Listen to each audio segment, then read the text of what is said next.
Kasabay naman ang patong-patong na reklamong ipinupukol kay Vice President Sara Duterte, posible namang maharap sa kasong inciting to sedition ang ama nito na si dating Pangulong Rodrigo Duterte. Ito'y matapos itong tahasang banggitin na militar na lamang ang maaaring pumagitna at umayos salamat sa pagitan ng Presidente at Vice Presidente. Narito ang report ni Kyle Bulyas. Sisilipin ng Department of Justice kung maituturing bang inciting to sedition ang mga naging pahayag ni dating Pangulong Rodrigo Duterte. Sa isang press conference, sinabi ni Duterte na ang militar lamang ang maaaring maging remedyo sa umunay fractured governance ni Pangulong Bongbong Marcos. There is a fracture in the governance sa ating Pilipinas ngayon. Walang makakorek niyan.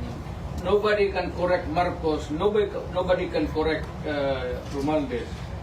Nobody can. It's a long process mapapil sa Supreme Court unless you sila ka ng kaso doon. Matagalan yan. Next year pa yan. So if you want a redress of grievance, there is no urgent remedy. So, it is only the military who says. Ayon kay DOJ Undersecretary Jesse Andres, iimbestigahan nila ito pero pagtutuunan umano nila ang buong konteksto ng pahayag ng dating Pangulo at ang anak nitong si Vice President Sara Duterte. Pagkatapos aniya ng kanilang investigasyon, saka sila maglalatag ng susunod nilang mga hakbang. Naniniwala naman si Andres na walang katotohanan ang sinasabi ni Duterte na fractured governance. I would like to categorically state that there is no such thing as a fractured governance, whatever that means. Hindi ko po maintindihan ano po ang binabanggit ng dating Pangulo na there is a fractured governance, kaya po merong remedyo na dapat pong gawin ang militar. It is an insult po to the entire bureaucracy.